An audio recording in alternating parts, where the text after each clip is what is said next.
साथियों नमस्कार। आज जिस विषय पर हम बात करने वाले हैं वो है कम्युनिकेशन सिस्टम या संचार तंत्र। संचार तंत्र के बारे में बात करने से पहले आइए पहले समझते हैं कि संचार या कम्युनिकेशन आखिर होता क्या है। तो देखते हैं कम्युनिकेशन या संचार क्या होता है। कम्युनिकेशन या संचार का तात्पर्य होता है किसी एक डिवाइस या उपकरण से दूसरे डिवाइस या उपकरण को डेटा का स्थानांतरण करना, यानी एक उपकरण से डेटा जाता है और दूसरे उपकरण को डेटा पहुंचता है। तो इस प्रकार की व्यवस्था को क्या कह दिया जाता है? संचार कह दिया जाता है। अब प्रश्न उठता है कि डाटा आखिर होता क्या है। तो डाटा का तात्पर्य होता है कोई भी अक्षर, कोई भी ध्वनि, कोई भी चित्र, कोई भी वीडियो क्या हो सकता है? डेटा हो सकता है। और इन सभी का यदि एक डिवाइस से एक दूसरी डिवाइस में क्या होता है? ट्रांसफर होता है। एक उपकरण से दूसरे उपकरण में इन सभी चीजों का ट्रांसफर होता है, तो उसे हम क्या कह देते हैं? संचार के नाम से जानते हैं। अब किसी भी उपकरण में संचार का हिस्सा होने के लिए, यानी किसी उपकरण को या तो कोई डेटा भेजने के लिए या किसी डेटा को ग्रहण करने के लिए उसमें कुछ विशेषताएं होनी चाहिए। क्या विशेषताएं होनी चाहिए? सबसे पहली विशेषता तो होनी चाहिए कि डेटा ग्रहण करने की भी उसमें क्षमता होनी चाहिए और डेटा भेजने की, यानी सेंड करने की और रिसीव करने की, दोनों की क्षमता क्या होनी चाहिए? उपकरण में होनी चाहिए। तब ही उस उपकरण से क्या हो पाएगा? संचार संभव हो पाएगा। यानी डेटा संप्रेषण और डेटा ग्रहण, डेटा रिसीविंग, दोनों की क्षमता यदि उपकरण में है तब ही क्या होगा? संचार संभव हो पाएगा कि नहीं दो उपकरणों के बीच में। एक चित्र के माध्यम से इसे समझने का प्रयास करते हैं। जैसे ये उपकरण ए है और ये वाला उपकरण क्या है? उपकरण बी या डिवाइस बी है। अब माना इन दो उपकरणों के मध्य संचार होना है, तो संचार का तात्पर्य डेटा का ट्रांसफर होना है। तो डेटा का ट्रांसफर होने के लिए क्या किया जाएगा? उपकरण ए माना क्या करता है? डेटा को क्या करता है? सेंड करता है। सेंड किया डेटा ए ने, उपकरण ए ने डेटा को सेंड किया और उपकरण बी द्वारा डेटा को क्या किया गया? रिसीव किया गया। तो अब ए से बी तक क्या हो गया? डेटा पहुंच गया। लेकिन बी द्वारा रिसीव किया गया डेटा यदि वापस ए को भेजना है तो इस उपकरण बी के पास में न केवल रिसीव करने की क्षमता होनी चाहिए अपितु डाटा को वापस ए को भेजने की क्षमता भी होनी चाहिए। और जो उपकरण ए है उसमें भी अब रिसीव करने की क्षमता होनी चाहिए। तो आप देखेंगे दोनों ही उपकरणों में डाटा सेंड करने की और डेटा रिसीव करने की क्या होनी चाहिए? क्षमता होनी चाहिए। उसी दशा में दोनों डिवाइसेस के मध्य या उपकरणों के मध्य संचार संभव हो पाएगा। अब बात करी पहले हमने डेटा की कि डेटा क्या होता है, तो हमने देख लिया था डेटा कोई भी अक्षर, ध्वनि, चित्र या वीडियो होता है। लेकिन ये अक्षर, ध्वनि, चित्र या वीडियो किस मात्रक में भेजे जाते हैं या किस मात्रक में गिने जाते हैं, उसकी यदि हम बात करें तो डेटा का जो भी ट्रांसफर या संचरण होता है वो बिट्स के रूप में होता है। किसके रूप में होता है? बिट्स के रूप में होता है। और कितने बिट प्रति सेकंड डेटा ट्रांसफर किया जाता है वही क्या होती है? स्पीड होती है डेटा ट्रांसफर की। तो डेटा ट्रांसफर की स्पीड का मात्रक क्या होता है? बीपीएस, बिट पर सेकंड, किलोबिट पर सेकंड या जीबीपीएस। तो इस प्रकार से डेटा संचरण की जो स्पीड है वो बीपीएस के माध्यम से मापी जाती है। अब डेटा ट्रांसफर की रेट मैंने आपको बताई दी। स्पीड क्या कहलाती है? एक सेकंड में कि एक उपकरण से दूसरे सेकंड में कितने बिट ट्रांसफर हो जाते हैं वही क्या होती है? डेटा ट्रांसफर की स्पीड होती है। ये बात करी हमने कम्युनिकेशन या संचार की अवधारणा की। अब आइए देखते हैं पूरे कम्युनिकेशन सिस्टम को। हमने कम्युनिकेशन को समझ लिया, तो कम्युनिकेशन में हमने क्या देखा कि एक उपकरण से दूसरे उपकरण के बीच में डेटा का क्या होता है? ट्रांसफर होता है। तो इस ट्रांसफर के लिए पूरा एक सिस्टम काम करता है और उस सिस्टम को क्या कह देते हैं? संचार तंत्र या कम्युनिकेशन सिस्टम कह देते हैं। अब इस कम्युनिकेशन सिस्टम में डेटा का ट्रांसफर होता है और क्या क्या युक्तियां इसके लिए चाहिए होती हैं उसकी हम बात करने वाले हैं। तो संचार तंत्र में जो उपकरण या युक्तियां शामिल होती हैं उसको यदि हम देखें तो सबसे पहले तो डेटा भेजने के लिए या मैसेज भेजने के लिए कोई ना कोई डेटा सोर्स होना चाहिए, मैसेज का सोर्स होना चाहिए, यानी कोई भी मैसेज का स्रोत होना चाहिए।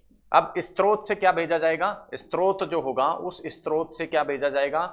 एक मैसेज भेजा जाएगा जिसे क्या आप कहते हैं? इनपुट मैसेज कहते हैं। ठीक है, इनपुट मैसेज कहते हैं। अब ये इनपुट मैसेज जो होता है वो किसके पास में जाना होता है?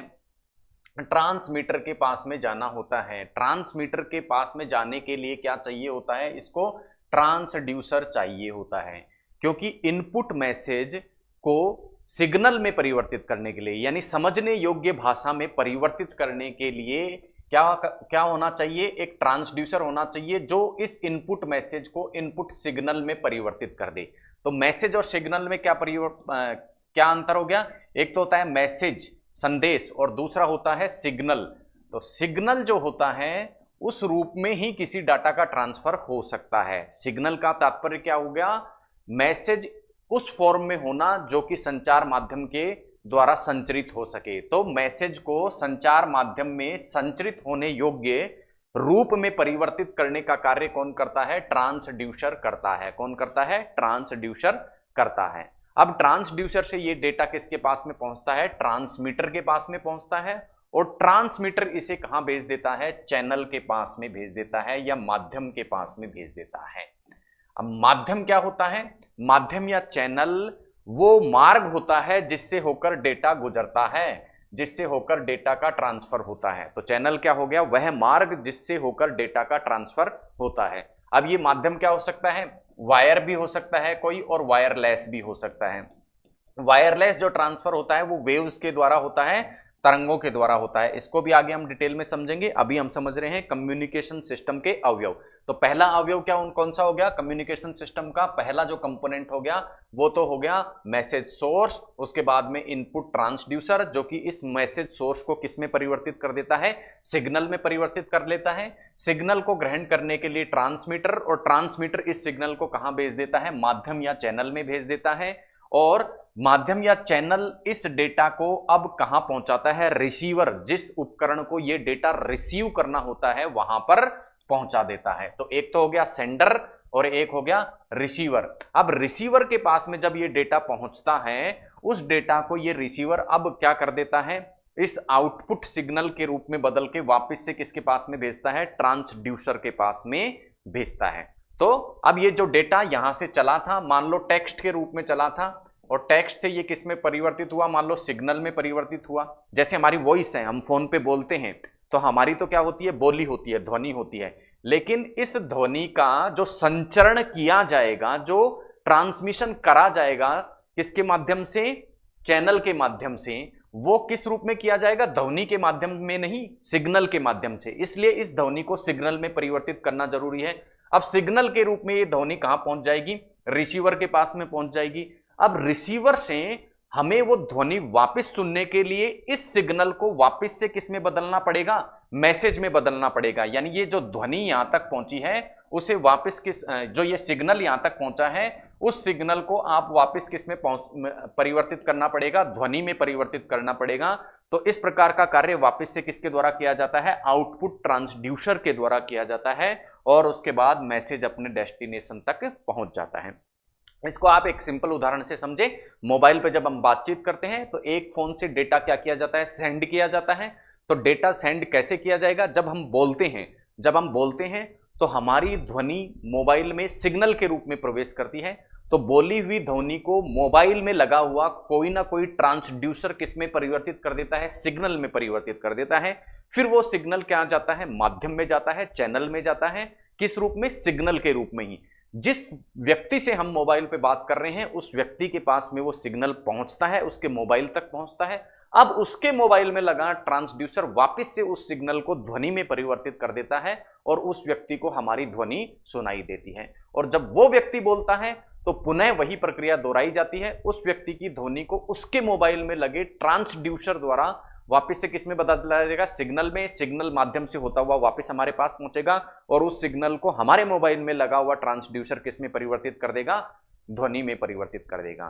तो ट्रांसड्यूसर एक ऐसी युक्ति होती है जो किसी भी मैसेज को सिग्नल में परिवर्तित करने के लिए आवश्यक होती है। तो ये थे संचार तंत्र के कुछ प्रमुख अवयव।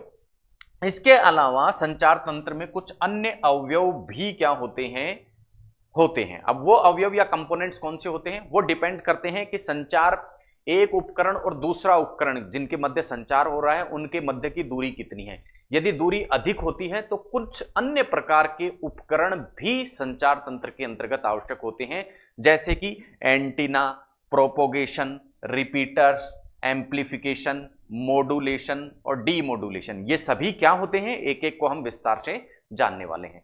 फिलहाल हमने जाना कि किसी भी कम्युनिकेशन सिस्टम या संचार तंत्र के अवयव क्या होते हैं।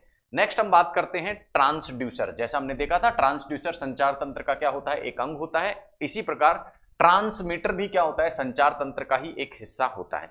पहले बात करते हैं ट्रांसड्यूसर की। तो ट्रांसड्यूसर अभी हमने देखा था क्या काम करता है, जो नॉन इलेक्ट्रिक सिग्नल होते हैं, नॉन इलेक्ट्रिक सिग्नल जैसे दाब, तापांतर, विस्थापन, बल, ध्वनि, ये सभी क्या होते हैं, नॉन इलेक्ट्रिक सिग्नल होते हैं। अब किसी भी माध्यम में इनका क्या होना, इनका जो ट्रांसफर या संचरण यदि करना है तो इनके संचरण के लिए इन नॉन इलेक्ट्रिक सिग्नल को इलेक्ट्रिक सिग्नल में बदलना क्या है, आवश्यक है।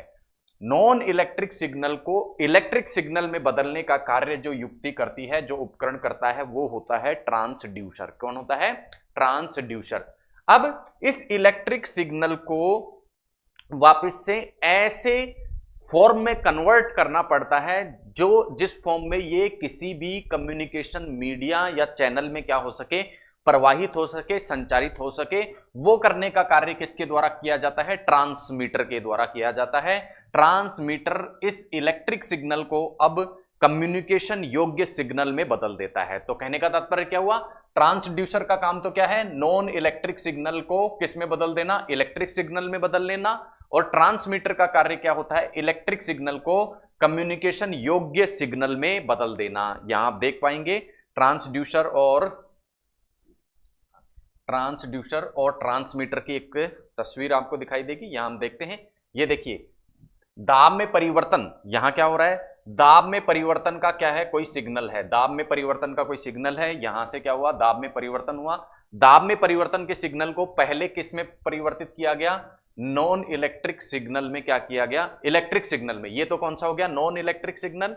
अब इस नॉन इलेक्ट्रिक सिग्नल को किस में परिवर्तित किया गया, इलेक्ट्रिक सिग्नल में क्या किया गया, परिवर्तित किया गया, जिसे एनालॉग सिग्नल कह दिया गया। और ये कार्य किसके द्वारा किया जाता है, हमने देखा था ट्रांसड्यूसर। तो यहां प्रेशर को कन्वर्ट कर रहा है इलेक्ट्रिक सिग्नल में, तो इस ट्रांसड्यूसर को क्या कह दिया, प्रेशर ट्रांसड्यूसर। यदि ध्वनि को इलेक्ट्रिक सिग्नल में परिवर्तित करना हो तो क्या हो जाएगा, साउंड ट्रांसड्यूसर। इसी तरह तापांतर के द्वारा कोई हलचल उत्पन्न होती है, उसको इलेक्ट्रिक सिग्नल में क्या करना हो, परिवर्तित करना हो, तो यहां क्या हो जाएगा, टेम्परेचर ट्रांसड्यूसर।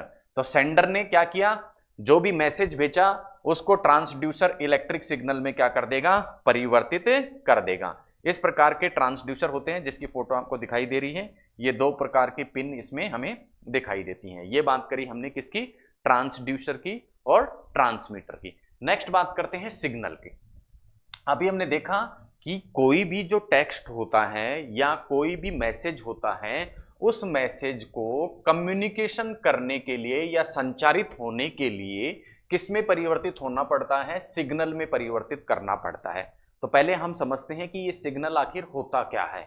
तो सिग्नल क्या होता है, किसी भी सूचना का वह रूप, किसी भी मैसेज का वह रूप जिस रूप में वो किसी भी कम्युनिकेशन मीडिया या चैनल में क्या किया जा सके, ट्रांसमिट किया जा सके, संचारित किया जा सके। यानी मैसेज या सूचना का ऐसा कोई भी रूप जो संचरण माध्यम में संचारित किया जा सके, वो क्या कहलाता है, सिग्नल कहलाता है। और मोटे तौर पर सिग्नल को दो प्रकारों में हम क्या करते हैं, विभाजित करते हैं। पहले प्रकार के जो सिग्नल होते हैं वो होते हैं एनालॉग सिग्नल। क्या होते हैं, एनालॉग सिग्नल। और दूसरे प्रकार के सिग्नल क्या होते हैं, डिजिटल सिग्नल। एनालॉग जो सिग्नल होते हैं ये कंटिन्यूअस इलेक्ट्रिक सिग्नल होते हैं, कंटिन्यूअस इलेक्ट्रिक सिग्नल यानी सतत प्रकार के इलेक्ट्रिक सिग्नल होते हैं। जबकि डिजिटल सिग्नल असतत प्रकार के या डिसकंटिन्यूड इलेक्ट्रिक सिग्नल होते हैं। यानी यहां पर सिग्नल जो होगा वो कंटिन्यूड होगा और यहां पर कंटिन्यूड नहीं होगा, असतत प्रकार का सिग्नल होगा, कुछ समय छोड़ छोड़कर वो सिग्नल होगा। जिस रूप में सिग्नल होता है, जिस रूप में सिग्नल क्या किया जाता है, प्रेषित किया जाता है, उसी रूप में सिग्नल को व्यक्त किया जाता है एनालॉग सिग्नल के मामले में। जबकि डिजिटल सिग्नल जो होता है वो सदैव बाइनरी नंबर के रूप में व्यक्त किया जाता है। जैसे हमने संदेश भेजा किस रूप में, अल्फाबेट, तो ये अल्फाबेट के रूप में ही सिग्नल क्या होगा, व्यक्त किया जाएगा। जबकि जो डिजिटल सिग्नल होता है वो सदैव एक ही रूप में होता है और वो रूप है बाइनरी नंबर। बाइनरी नंबर में 0 और 1 की जो संख्याएं होती हैं वो ही अलग अलग रूप में व्यवस्थित होकर क्या करती हैं, सिग्नल बनाती हैं।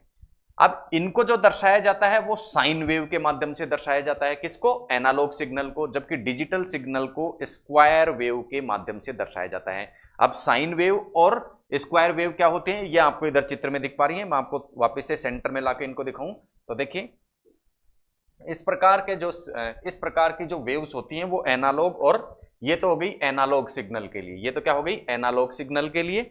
ये वाली जो वेव्स हो गई जिन्हें साइन वेव कहा जाता है, ये तो किसके लिए हो गई, साइन वेव तो किसके लिए हो गई, एनालॉग सिग्नल के लिए। और ये वाली जो वेव हो गई जो कि क्या होती है स्क्वायर फॉर्म में होती हैं, वो किसके लिए हो गई, डिजिटल सिग्नल के लिए। तो इस प्रकार की वेव के रूप में जो डिजिटल और एनालॉग सिग्नल है वो अलग अलग रूप से आगे बढ़ते हैं। तो ये बात होगी डिजिटल और एनालॉग सिग्नल के बारे में। एग्जाम्पल की यदि हम बात करें तो एग्जाम्पल यदि हम देखें एनालॉग सिग्नल का, तो वो एग्जाम्पल है ध्वनि का सिग्नल, यानी हम कुछ बोल रहे हैं वो एक उपकरण से दूसरे उपकरण में जाता है तो एनालॉग सिग्नल के माध्यम से। इसी प्रकार चलचित्र जो चलते हैं टीवी पर, जो चलचित्र चलते हैं वो भी किस प्रकार का सिग्नल है, एनालॉग सिग्नल है। बात करें हम डिजिटल सिग्नल की तो ऑप्टिकल ड्राइव और कंप्यूटर्स के मध्य जो सिग्नल का ट्रांसफर होता है वो किसका उदाहरण है, डिजिटल सिग्नल का क्या है उदाहरण थे। तो ये थे सिग्नल, मोटे तौर पे दो भागों में बांटा, एनालॉग सिग्नल और डिजिटल सिग्नल, दोनों में क्या अंतर होता है इसको हम समझ चुके हैं। और ये एनालॉग सिग्नल और डिजिटल सिग्नल के बारे में प्रश्न RAS 2018 की जो मुख्य परीक्षा थी उसमें 2 नंबर का इस प्रकार का प्रश्न जो है वो पूछा गया था, जिसमें इस तरह से टेबल बना के आपको एनालॉग और डिजिटल सिग्नल के मध्य जो है अंतर समझाना था। नेक्स्ट हम बात करते हैं सिग्नल की आवर्ती परास के बारे में या बैंडविड्थ के बारे में। तो अब ये बैंडविड्थ या आवर्ती परास क्या होती है, तो इसके लिए हमको समझना होगा कि प्रत्येक जो सिग्नल होता है, जैसे मैंने आपको बताया सिग्नल जो होता है वो क्या होता है, माध्यम या चैनल में क्या होता है, ट्रांसमिट होता है या संचरित होता है। इसका क्या होता है, संचरण होता है। अब ये संचरण किसके माध्यम से होता है, संचरण माध्यम या चैनल के माध्यम से होता है। संचरण माध्यम, संचरण माध्यम जो होता है वो 2 रूपों में हो सकता है, एक तो वायर के रूप में और एक नॉन वायर्ड, ठीक है, नॉन वायर्ड। नॉन वायर्ड रूप में जब संचरण होता है तो उसे हम क्या कह देते हैं, वेव कम्युनिकेशन कह देते हैं, या वो तरंगों के द्वारा होता है। अब प्रत्येक जो सिग्नल है वो एक निश्चित प्रकार की तरंगों के द्वारा ही संचरित किया जा सकता है, यानी कोई भी सिग्नल एक निश्चित प्रकार की जो तरंगे हैं उस माध्यम से ही संचरित किया जा सकता है। तो प्रत्येक तरंग जिस आवर्ती के सिग्नल्स को ट्रांसफर कर सकती है वो क्या होती है, बैंडविड्थ होती है उस सिग्नल की। यानी जब तरंगों द्वारा क्या किया जाए, संचरण किया जाए, तो तरंगों द्वारा जब किसी भी डेटा का संचरण किया जाता है तो उस स्थिति में वो कुछ स्पेसिफिक आवर्ती की तरंग के सिग्नल को ही क्या कर सकती है, ट्रांसमिट कर सकती है, संचरित कर सकती है। वो स्पेसिफिक आवर्ती का जो रेंज होता है उस रेंज को ही हम क्या बोल देते हैं, बैंडविड्थ बोल देते हैं या आवर्ती परास बोल देते हैं। फॉर एग्जांपल जैसे स्पीच सिग्नल है, स्पीच मतलब ध्वनि का कोई सिग्नल है, वो यदि माध्यम में संचरित करना हो तो उस माध्यम में संचरित हो सकता है केवल जिसकी बैंडविड्थ कितनी हो, जिसकी आवर्ती परास कितनी हो, 300 से लेके 3100 हर्ट्ज हो। यानी हमें स्पीच सिग्नल को यदि एक उपकरण से दूसरे उपकरण के पास में भेजना है तो हमें ऐसे माध्यम का चयन करना पड़ेगा, ऐसी तरंगों का चयन हमें करना पड़ेगा जिनकी बैंडविड्थ या जिनकी आवर्ती परास 300 हर्ट्ज से लेके 3100 हर्ट्ज के मध्य में हो। इसी प्रकार म्यूजिक संबंधी कोई सिग्नल यानी कोई गाना एक उपकरण से दूसरे उपकरण के बनते हमको क्या करना है, मान लो भेजना है, तो उसके लिए जो आवर्ती तरंगे, जो तरंगे प्रयुक्त की जाएंगी माध्यम के रूप में, उनकी आवर्ती परास कितनी होनी चाहिए, 20 किलोहर्ट्ज होनी चाहिए।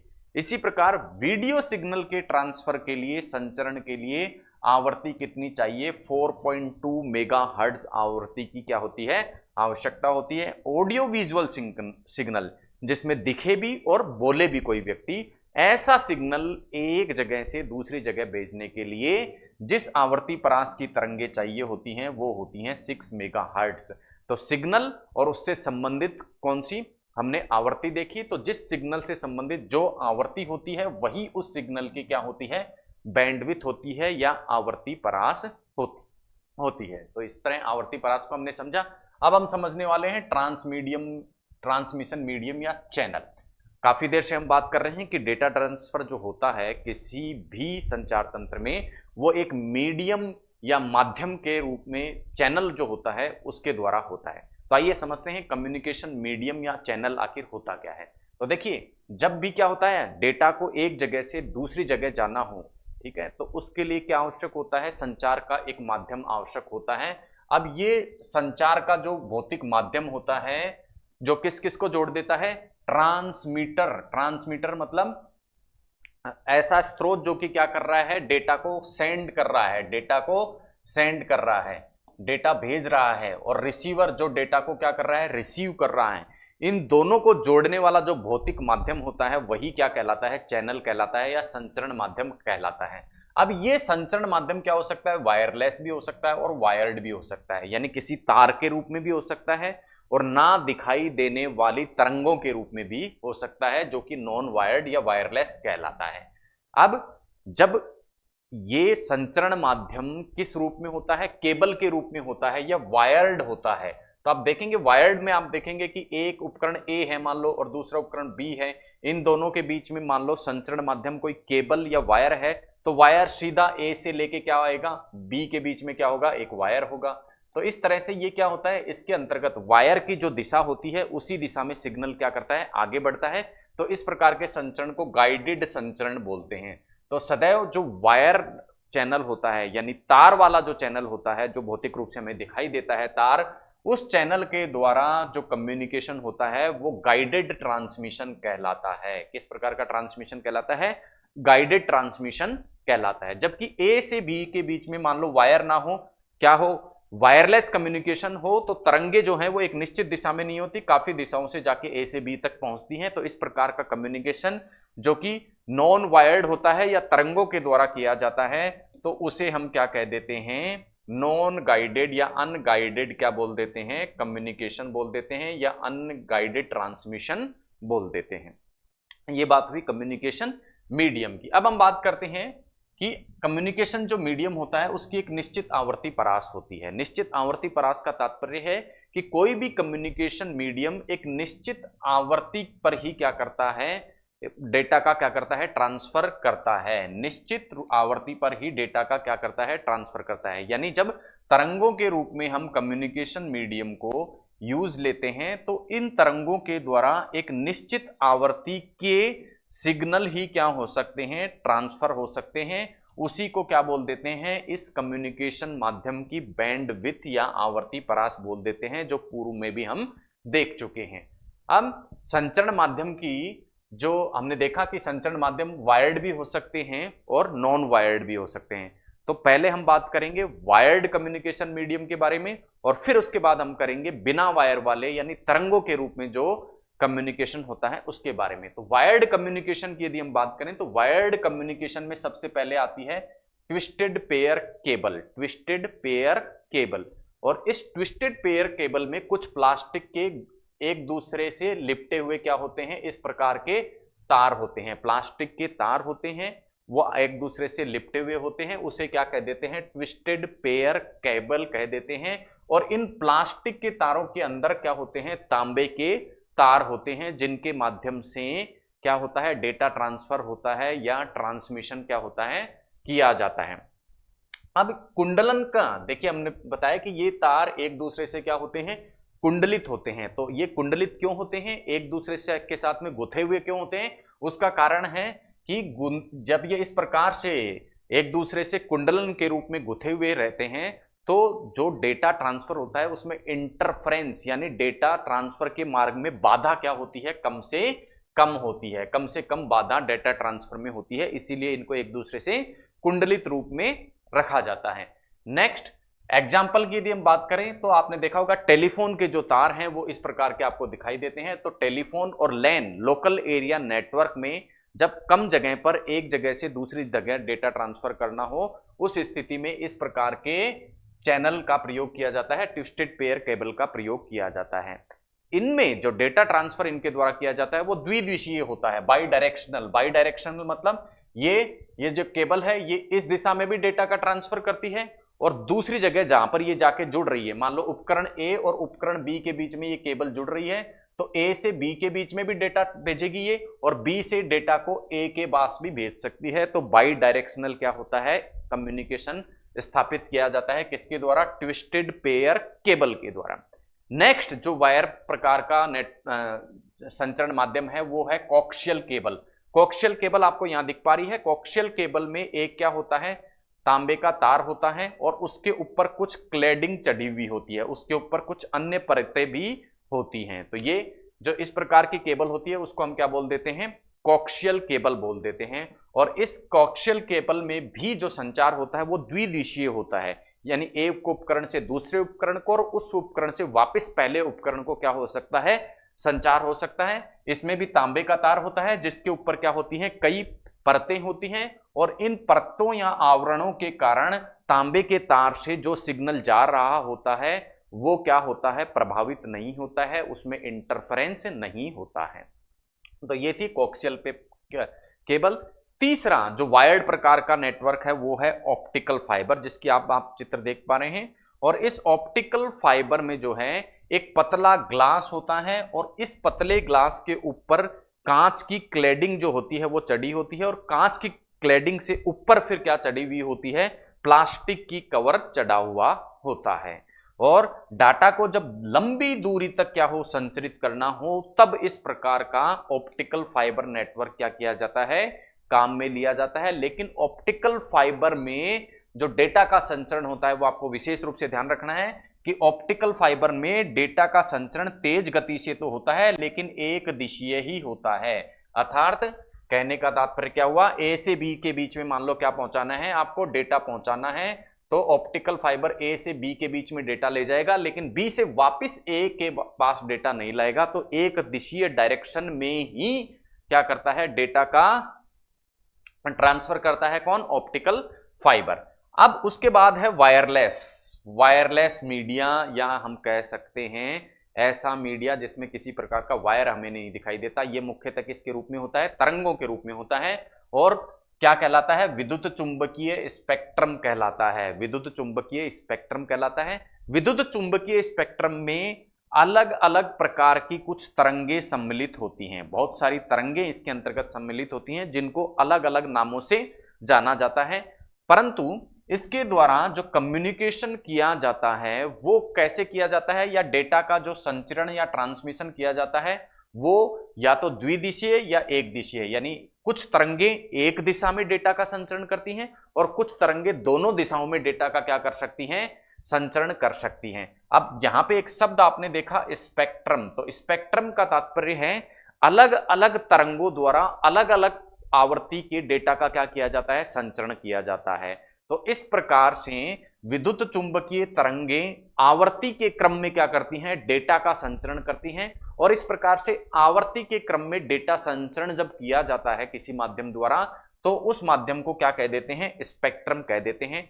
अगली स्लाइड में हम विस्तार से देखेंगे कि किस प्रकार से विद्युत चुंबकीय स्पेक्ट्रम के अंतर्गत अलग अलग तरंगों द्वारा अलग अलग प्रकार के डेटा का क्या किया जाता है, ट्रांसफर किया जाता है, ट्रांसमिशन किया जाता है। तो आइए देखते हैं अगली स्लाइड में विद्युत चुंबकीय स्पेक्ट्रम के बारे में कुछ और डिटेल में। विद्युत चुंबकीय स्पेक्ट्रम, जैसा मैंने आपको बताया, विद्युत चुंबकीय स्पेक्ट्रम में बहुत सारी तरंगों का समूह क्या होता है, सम्मिलित होता है। अब इस स्पेक्ट्रम में कुछ तरंगे रेडियो तरंगे प्रकार की भी होती हैं, कुछ तरंगे माइक्रोवेव प्रकार की तरंगे होती हैं जिन्हें लघु तरंगे बोल दिया जाता है, और कुछ तरंगे इंफ्रारेड प्रकार की होती हैं। इसके अलावा भी अन्य प्रकार की कुछ तरंगे विद्युत चुंबकीय स्पेक्ट्रम में शामिल होती हैं, लेकिन मेनली डेटा ट्रांसमिशन के लिए तीन प्रकार की तरंगे इस विद्युत चुंबकीय स्पेक्ट्रम में से काम में आती हैं। पहली रेडियो तरंगे, दूसरी माइक्रोवेव तरंगे और तीसरी इंफ्रारेड तरंगे। ये तीनों ही किसके काम में आती हैं, माध्यम के रूप में या डेटा ट्रांसमिशन के लिए प्रयोग में ली जाती हैं। आइए एक एक करके तीनों को हम देखते हुए चलते हैं। सबसे पहले बात करेंगे किसकी, रेडियो तरंगों के बारे में। तो रेडियो तरंगों के बारे में यदि हम बात करें तो रेडियो तरंगे जो होती हैं हम देखेंगे कि ये ऐसी तरंगे होती हैं जो दीवार के, अच्छा इससे पहले वाली स्लाइड में हमने बात की थी ट्विस्टेड पेयर केबल, कोक्शियल केबल, विद्युत चुंबकीय स्पेक्ट्रम और ऑप्टिकल फाइबर की। इनकी विशेषताओं को हमने देख लिया था, लेकिन साथ में हमको ये भी देखना है कि ये किस बैंडविड्थ के डेटा को क्या कर सकते हैं, ट्रांसफर कर सकते हैं। तो ट्विस्टेड पेयर केबल है वो 650 मेगाहर्ट्ज तक के जो डेटा होते हैं उन्हीं का क्या कर सकती हैं, ट्रांसफर कर सकती हैं। इसी प्रकार कोक्शियल केबल 750 मेगाहर्ट्ज क्षमता के डेटा का क्या कर सकती हैं, ट्रांसफर कर सकती हैं। जबकि विद्युत चुंबकीय स्पेक्ट्रम 3 किलोहर्ट्ज से 900 टेराहर्ट्ज तक के डेटा को क्या कर सकता है, ट्रांसफर करने में सक्षम है। और ऑप्टिकल फाइबर 1 टेराहर्ट्ज से 1000 टेराहर्ट्ज तक के डेटा को ट्रांसफर करने में क्या है, सक्षम है। तो इस प्रकार से हम देखते हैं ऑप्टिकल फाइबर की जो डेटा ट्रांसफर करने की क्षमता है वो क्या है, बहुत अधिक है। बात कर रहे थे हम विद्युत चुंबकीय तरंगों की, तो विद्युत चुंबकीय तरंगों में सबसे पहले प्रकार की तरंग हमने देखी रेडियो तरंग। रेडियो तरंग क्या कर सकती है, किसी दीवार को भी भेद कर उसके क्या करी जा सकती हैं, आर पार जा सकती हैं। यानी लंबी दूरी का कम्युनिकेशन यदि स्थापित करना हो तो किस प्रकार की तरंगों का काम में लिया जाता है, रेडियो तरंगों को काम में लिया जाता है। और इनकी जो बैंडविड्थ होती है, बैंडविड्थ कितनी होती है, 3 किलोहर्ट्ज से 1 गीगाहर्ट्ज, यानी इस आवृत्ति के डेटा को ये एक जगह से दूसरे जगह पर पहुंचा सकती हैं। उदाहरण का यदि हम बात करें कि रेडियो तरंगों द्वारा किस किस प्रकार के संचार माध्यम में संचार किया जाता है, तो हम देखेंगे जो भी एएम जैसे आपने एफएम का नाम सुना है, उसी तरह एक होता है एम्पलीट्यूड मॉड्यूलेशन। एम्पलीट्यूड मॉड्यूलेशन, तो एम्पलीट्यूड मॉड्यूलेशन में जो संचरण प्रदान किया जाता है वो रेडियो तरंगों द्वारा। इसी प्रकार जो टीवी के कम्युनिकेशन है, टीवी में जो आप चलचित्र देखते हैं, वीडियो देखते हैं, वो भी किसके द्वारा, रेडियो तरंगों द्वारा इस प्रकार का संचरण किया जाता है। जो सैटेलाइट से डेटा ट्रांसफर किए जाते हैं, देखिए टीवी पे जब भी कोई प्रसारण होता है तो वो प्रसारण कैसे होता है, वो प्रसारण कहाँ से किया जाता है, सैटेलाइट से किया जाता है। और सैटेलाइट से आपके टीवी तक जो भी क्या पहुंच रही है, चलचित्र पहुंच रहा है, वीडियो पहुंच रहा है, वो किस प्रकार के कम्युनिकेशन मीडियम के द्वारा पहुंच रहा है, रेडियो तरंगों के द्वारा पहुंच रहा है। किसके द्वारा पहुंच रहा है, रेडियो तरंगों के द्वारा पहुंच रहा है। जैसे दिल्ली में कोई प्रोग्राम बना तो दिल्ली से बना हुआ प्रोग्राम आप जयपुर में बैठकर देख सकते हैं, तो दिल्ली से ये प्रोग्राम रेडियो तरंगों के माध्यम से पहले कहां भेजा जाएगा, सैटेलाइट के पास में भेजा जाएगा, और सैटेलाइट से पुनः ये रेडियो तरंगों के रूप में जयपुर स्टेशन पर क्या हो जाएगा, आप बैठे हुए देख सकते हैं। तो टीवी, उसके अलावा टीवी में भी अल्ट्रा हाई फ्रीक्वेंसी और हाई फ्रीक्वेंसी दोनों ही प्रकार के डेटा का संचरण किसके द्वारा किया जाता है, रेडियो तरंगों द्वारा किया जाता है।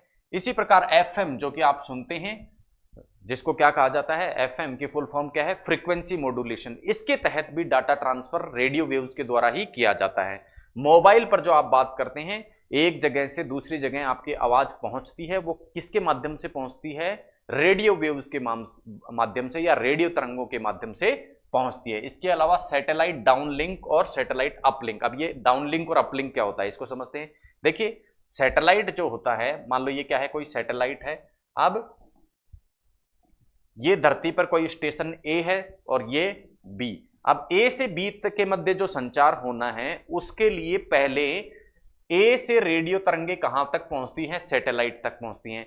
तो इस प्रकार से जब उपकरण से सैटेलाइट तक तरंगे पहुंचती हैं तो उसे तो क्या कह दिया जाता है, अपलिंक। क्या कह दिया जाता है, अपलिंक।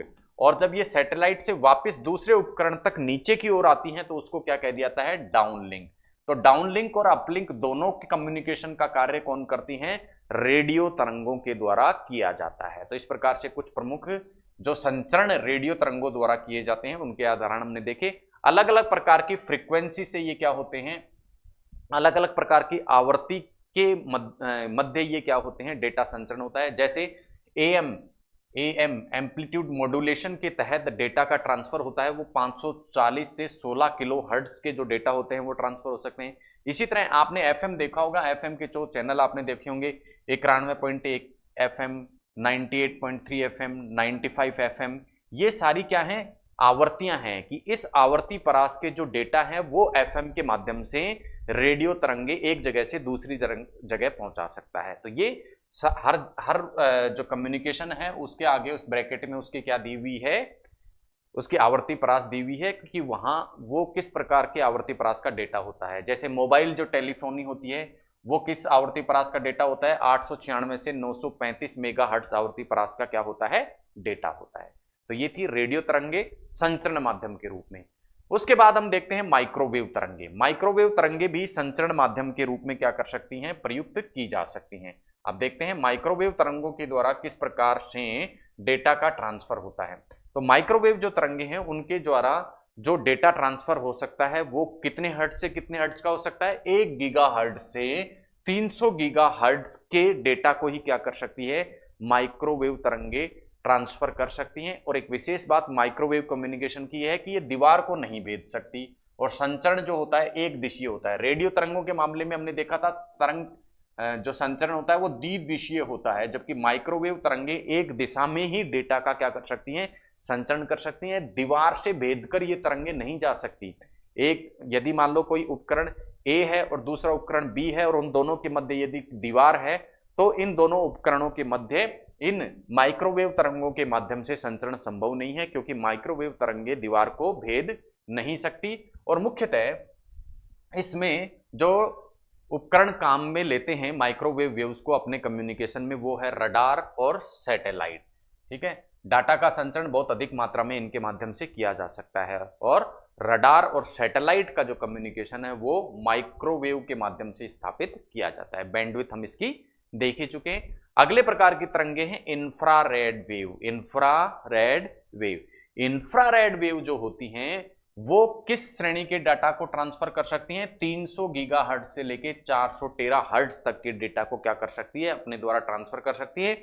ये भी दीवार को नहीं भेद सकती, इसलिए कम दूरी तक ही कम्युनिकेशन इनके द्वारा स्थापित किया जा सकता है। और मेन उदाहरण जो हमें देखने को मिलता है किसका, इंफ्रारेड वेव कम्युनिकेशन का, वो देखने को मिलता है रिमोट कंट्रोल में। ब्लूटूथ, जो हमारे मोबाइल का ब्लूटूथ है जिसके माध्यम से ब्लूटूथ ऑन करके दूसरी डिवाइस से हम संपर्क स्थापित कर लेते हैं, वो किसके माध्यम से होता है, इन इंफ्रारेड वेव के माध्यम से होता है। इसी प्रकार वाईफाई के माध्यम से जो इंटरनेट चलाते हैं वो भी कौन से कम्युनिकेशन का उदाहरण है, इंफ्रारेड वेव कम्युनिकेशन के द्वारा ही वो सब क्या होता है, संभव हो पाता है।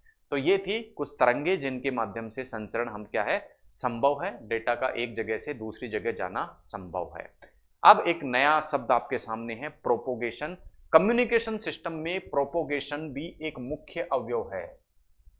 अब प्रोपोगेशन आखिर होता क्या है, देखिए प्रोपोगेशन एक्चुअल में होता क्या है, जब तरंगों द्वारा क्या किया जाता है, संचरण किया जाता है। जब तरंगों द्वारा डेटा का संचरण किया जाता है तो ये तरंगे जब चैनल अब तरंगे कहाँ होती है, वायुमंडल में चलती हैं, तो रेडियो तरंगे जब भी क्या करती हैं, कम्युनिकेशन स्थापित करती हैं या संचरण माध्यम के रूप में प्रयुक्त की जाती हैं, तो इन रेडियो तरंगों का जब मीडियम में या वायुमंडल में, अब रेडियो तरंगे कहाँ चलती हैं, वायुमंडल में चलती हैं।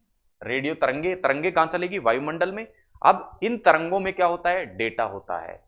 ये तरंगे जब डेटा को एक स्थान से दूसरे स्थान पर ले जाने के लिए वायुमंडल में चलती हैं या चैनल में चलती हैं, तो उसे ही क्या कह दिया जाता है, प्रोपोगेशन कह दिया जाता है। यानी रेडियो तरंगों का एक स्थान से दूसरे स्थान पर जाना ही क्या कहलाता है, प्रोपोगेशन कहलाता है। अब इस प्रोपोगेशन के लिए क्या होना चाहिए, एक एंटीना आवश्यक होता है, एंटीना आवश्यक होता है। और ये एंटीना लगा हुआ होता है किस पे, ट्रांसमीटर पर। आप देखिए यहां आप देख पाएंगे, यदि आप यहां देखेंगे तो इस प्रकार से जो भी ट्रांसमीटर होगा, जो भी क्या होगा, ट्रांसमीटर होगा। ट्रांसमीटर मतलब जहां से सूचना भेजी जानी होगी, सेंडर होगा, उस पे क्या लगा होगा, एक एंटीना लगा होगा। क्या लगा होगा, एंटीना लगा होगा। और ये एंटीना किस रूप में कार्य करता है, ट्रांसमीटर के रूप में कार्य करता है। यानी ट्रांसमीटर पर क्या होता है, एक एंटीना लगा होता है। अब ये जो एंटीना लगा होता है, इसकी जो साइज होती है वो अलग अलग होती है। आपने देखा होगा कई जगह छोटे एंटीना लगे रहते हैं, कई जगह बड़े एंटीना लगे हुए रहते हैं। अब ये जो साइज रहती है एंटीना की, ये किस पे निर्भर करती है, ये निर्भर करती है तरंग दैर्ध्य पर। किस पर निर्भर करती है, तरंग दैर्ध्य पर। और कौन सी तरंग दैर्ध्य पर, रेडियो तरंगों की तरंग दैर्ध्य पर। अर्थात किस प्रकार की रेडियो तरंगे क्या हो रही हैं, कम्युनिकेशन माध्यम के रूप में प्रयुक्त हो रही हैं, वही निर्धारित करता है कि एंटीना का साइज क्या होगा। यदि तरंग दैर्ध्य जो हैं वो क्या हैं, बड़ी तरंग दैर्ध्य की रेडियो तरंगे हैं, यानी दीर्घ तरंग दैर्ध्य की क्या है, रेडियो तरंगे हैं, तो एंटीना का साइज भी क्या होता है, बड़ा होता जाता है। और इसके लिए जो फॉर्मूला है वो ये है कि एंटीना का जो साइज होता है, एंटीना का जो न्यूनतम आकार होता है वो कितना होना चाहिए, जितनी रेडियो तरंगे हैं, यानी जितनी रेडियो तरंगे की तरंग दैर्ध्य है उसका 1/4 होना चाहिए। एंटीना का आकार किस पर निर्भर करेगा?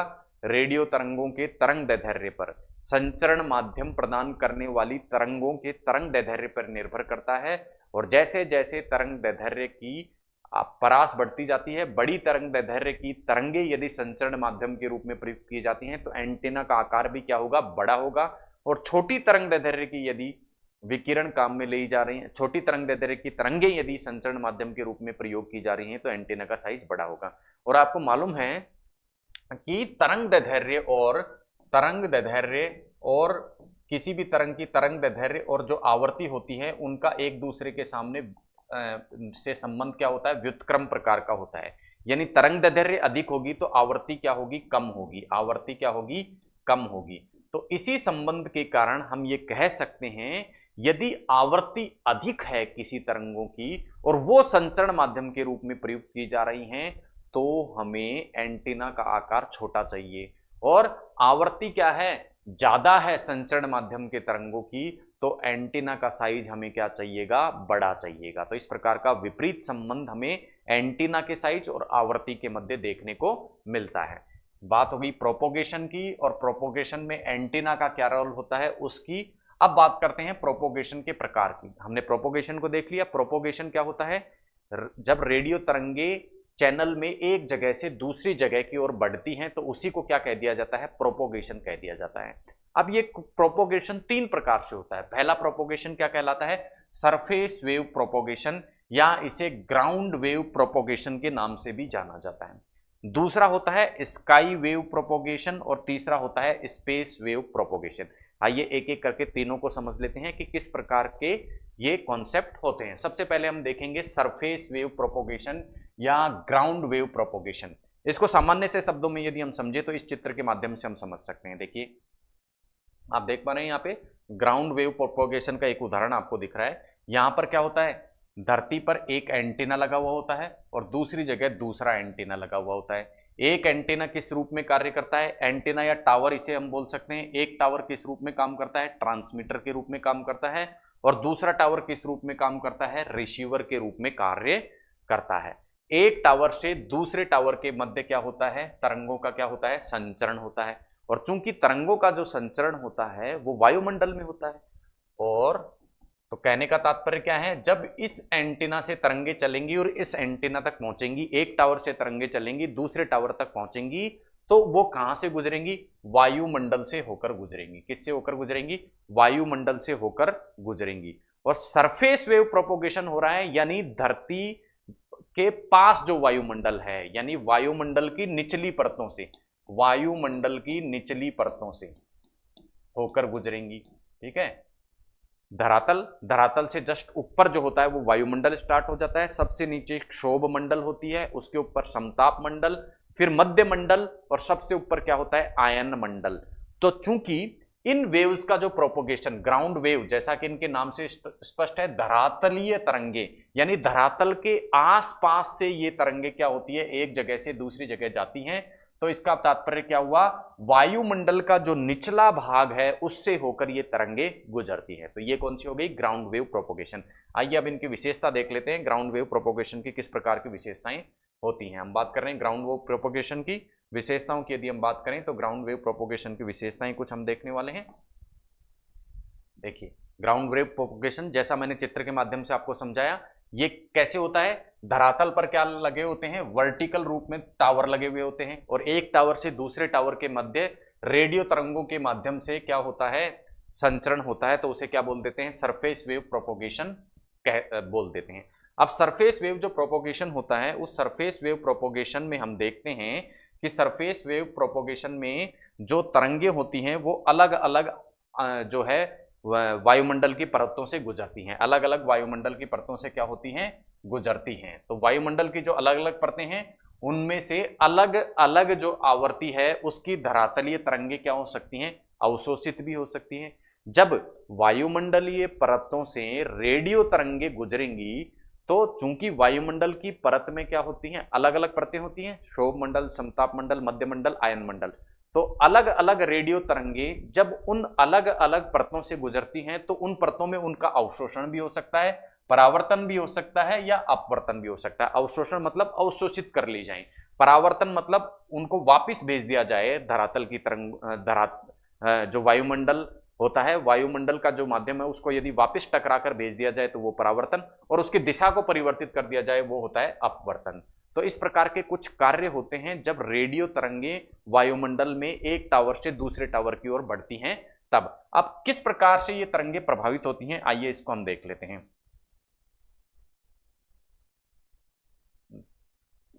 देखिए, सबसे पहले हम बात करेंगे क्षोभ मंडल। सबसे निचला जो भाग है धरातल वायुमंडल का वो है क्षोभ मंडल।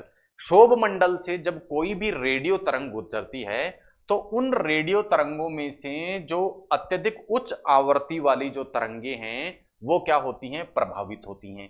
और चाहे दिन हो या रात हो, क्षोभ मंडल से जब भी उच्च आवृत्ति की रेडियो तरंगे गुजरेंगी वो क्या होंगी, प्रभावित होंगी, उनमें प्रभाव पड़ेगा। इसी प्रकार समताप मंडल, क्षोभ मंडल से जो ऊपर वाला स्तर है उसकी दो परतें होती हैं, एक तो डी परत और एक ई परत। जो डी परत है समताप मंडल की, उसके द्वारा चाहे किसी भी आवृत्ति की रेडियो तरंगे हैं वो क्या होती हैं, प्रभावित होती हैं, और केवल दिन में ही क्या होती हैं, प्रभावित होती हैं, रात के समय इनका प्रभाव नहीं होता है। उसके बाद समताप मंडल की जो ई परत है उसके द्वारा केवल उच्च आवृत्ति की जो तरंगे हैं उनको प्रभावित किया जाता है, बाकी तरंगों को प्रभावित नहीं किया जाता, और ये भी केवल दिन में ही प्रभावित होती हैं।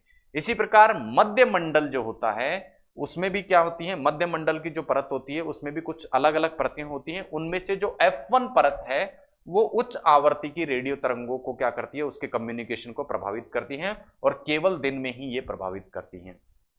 इसी प्रकार तापमंडल जो कि मध्य मंडल से ऊपर का स्तर है वो क्या करती है, उच्च आवृत्ति की तरंगों को प्रभावित करती है और केवल रात को प्रभावित करती हैं। और हमने देखा था कि सरफेस वेव प्रोपोगेशन है, तो सरफेस वेव प्रोपोगेशन होने के कारण आयन मंडल तक जो है वो तरंगे पहुंचती ही नहीं है, वायुमंडल के निचले भाग से ही तरंगे क्या होती हैं, गुजरती हैं। तो ये कैसा हो गया, सबसे पहला सरफेस वेव प्रोपोगेशन, और किस प्रकार से सरफेस वेव प्रोपोगेशन वायुमंडल की अलग अलग परतों द्वारा प्रभावित होता है उसको हमने देखा।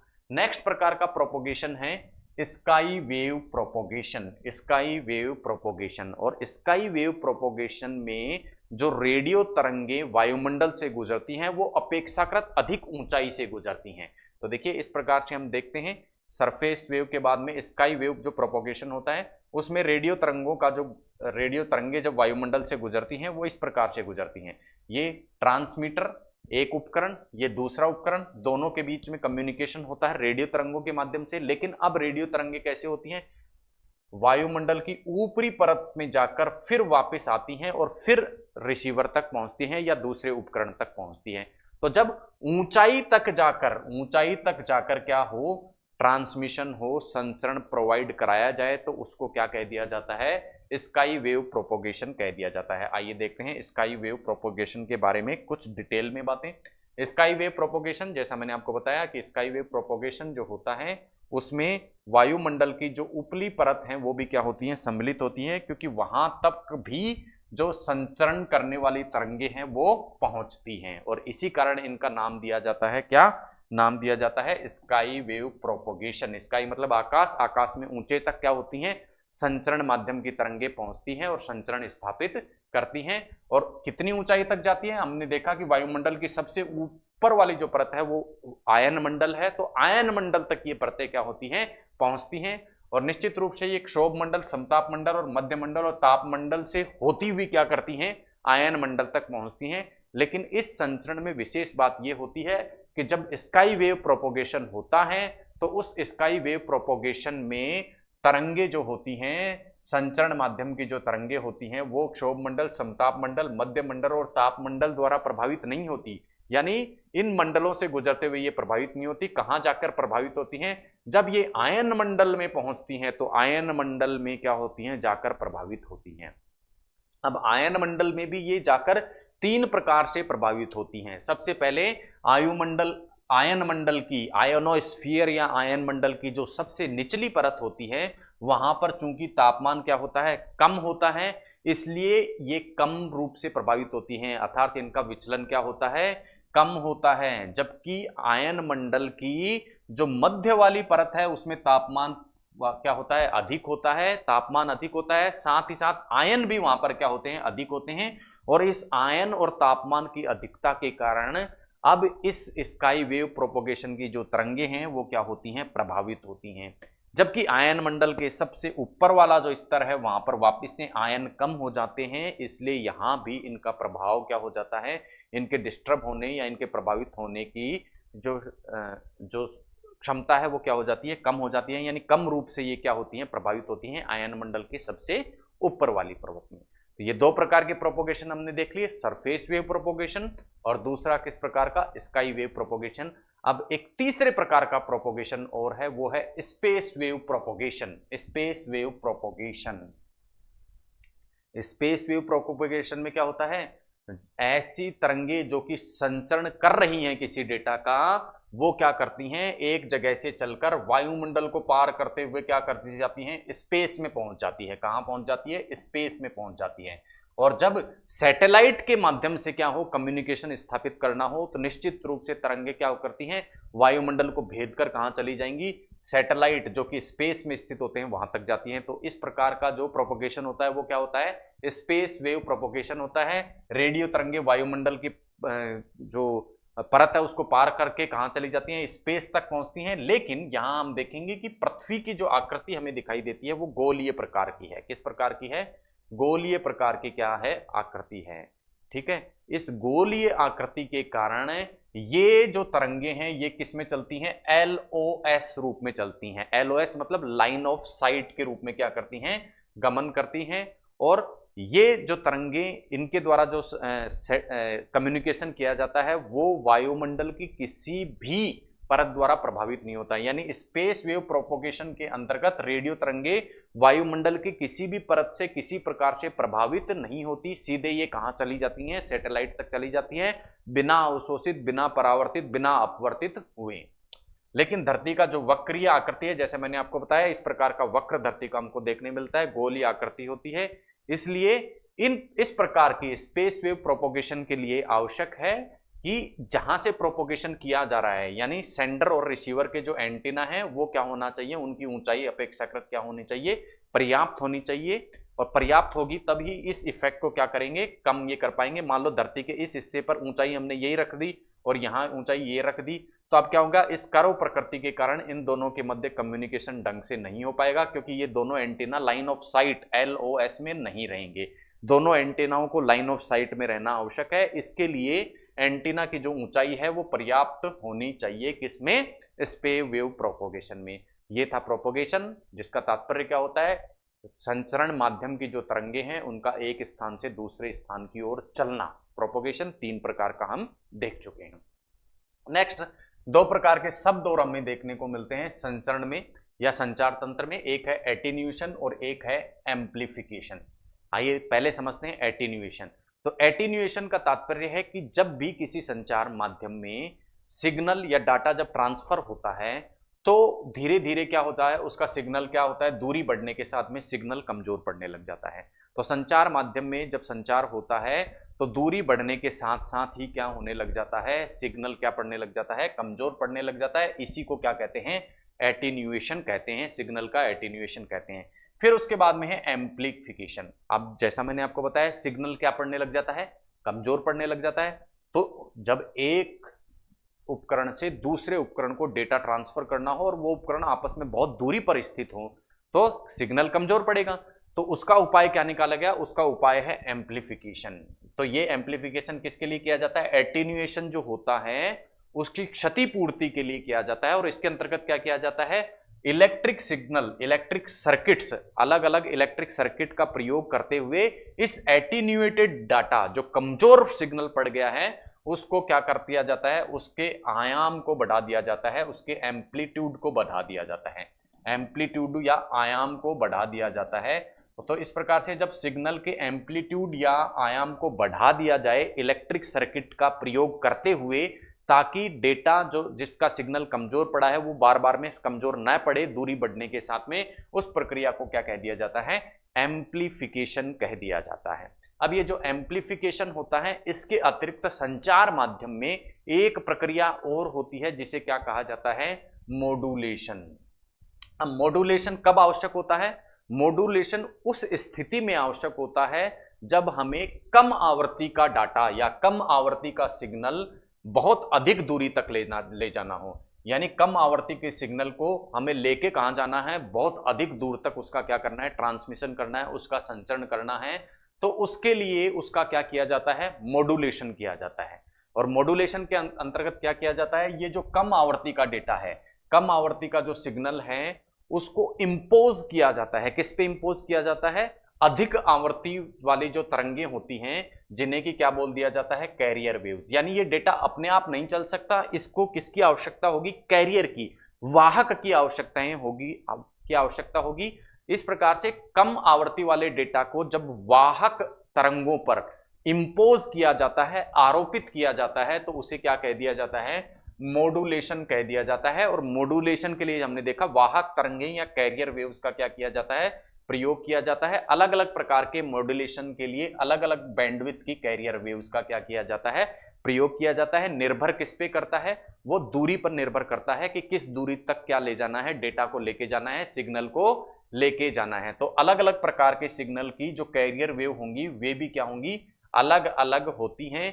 लेकिन चूंकि इनकी बैंडविड्थ अलग होती है, अलग अलग प्रकार के सिग्नल को ये ट्रांसफर करती हैं, इसलिए वायुमंडल में एक साथ जाते हुए भी ये एक दूसरे को प्रभावित नहीं करती हैं। तो ये एक चित्र दिखाया गया है जिसमें देख रहे हैं हम कि किस प्रकार से ये तो है सिग्नल, इंफॉर्मेशन सिग्नल, यानी जिस डेटा को लंबी दूरी तक लेके जाना है लेकिन इसकी आवृत्ति है कम, इसकी फ्रीक्वेंसी कम है, तो ये ज्यादा दूरी तक चल नहीं सकता। इसके लिए इसको क्या लाया जाएगा? अब इस सिग्नल को क्या किया जाएगा? कैरियर वेव्स पे इंपोज किया जाएगा। तो ये हुई कैरियर वेव, इन पे इसको इंपोज कर दिया गया, आरोपित कर दिया गया। वो किस प्रक्रिया के द्वारा किया गया? मॉड्यूलेशन के द्वारा। और मॉड्यूलेशन की जो प्रक्रिया की जाती है वो किसके द्वारा की जाती है? मॉड्यूलेटर के द्वारा की जाती है। किसके द्वारा की जाती है? मॉड्यूलेटर के द्वारा की जाती है। तो इंफॉर्मेशन जो सिग्नल होती है उसको कैरियर वेव पे क्या कर दिया? आरोपित कर दिया। अब ये क्या होगी? मॉड्यूलेटेड कैरियर सिग्नल हो गया। अब ये लंबी दूरी तक क्या किया जा सकता है? ट्रांसफर किया जा सकता है। अब जो ये मॉड्यूलेशन किया जाता है वो अलग अलग प्रकार से किया जाता है। या तो वो तरंग का आयाम बढ़ाकर, जो इंफॉर्मेशनल सिग्नल होता है, जो सिग्नल होता है जिसको ट्रांसफर करना है, या तो इस सिग्नल का क्या बढ़ा दिया जाए? आयाम बढ़ा दिया जाए। क्या बढ़ा दिया जाए? आयाम बढ़ा दिया जाए, या इसकी फ्रीक्वेंसी बढ़ा दी जाए। तो अलग अलग प्रकार से क्या किया जाता है? मॉड्यूलेशन किया जाता है। उसी के आधार पर मॉड्यूलेशन के क्या होते हैं? कुछ प्रकार होते हैं। जैसे FM, जो आप गाने सुनते हो जिसपे, वो किस प्रकार का उदाहरण है? उसके अंतर्गत क्या किया जाता है? कम आवृत्ति की तरंगों को फ्रीक्वेंसी बढ़ाकर एक स्थान से दूसरे स्थान पर भेजा जाता है, तो इसे क्या बोल देंगे? Frequency modulation. इसी प्रकार आप FM के साथ में आपकी गाड़ी में एक और चीज आपको दिखाई दे देती है, AM। इसका तात्पर्य होता है एम्पलीट्यूड मॉड्यूलेशन, और इसके अंतर्गत तरंगों का क्या किया जाता है? आयाम या एम्पलीट्यूड बढ़ाया जाता है, और उस एम्पलीट्यूड को बढ़ाकर तरंगों का संचरण किया जाता है। इसी प्रकार जब पल्स बढ़ा दी जाए तरंगों की, तो उसे क्या कह देते हैं? PS या पल्स मॉड्यूलेशन कह देते हैं। अब जो हमने देखा कि सिग्नल को किस पे डाला? कैरियर वेव पर। किस पर? कैरियर वेव पर। अब कैरियर वेव पर जब इस सिग्नल को आरोपित किया तो वो किस प्रक्रिया के द्वारा किया? मॉड्यूलेशन। किसके द्वारा? मॉड्यूलेशन। अब जहां इस सिग्नल को पहुंचाना है, इस सिग्नल को मान लो इस पॉइंट पर पहुंचाना है, तो कैरियर वेव जो सिग्नल लेके जा रही हैं, उन कैरियर वेव द्वारा जो सिग्नल धारित किया जाता है उसे वापस जो मूल सिग्नल है उसमें बदलना होगा, क्योंकि अब ये सिग्नल कैरियर वेव पे आरोपित होकर किस रूप में जा रहा है? मॉड्यूलेटेड सिग्नल के रूप में जा रहा है। तो यहां आकर हमको क्या चाहिएगा? एक डीमॉड्यूलेटर। क्या चाहिए? डीमॉड्यूलेटर। तो डीमॉड्यूलेटर वापस से क्या कर देता है?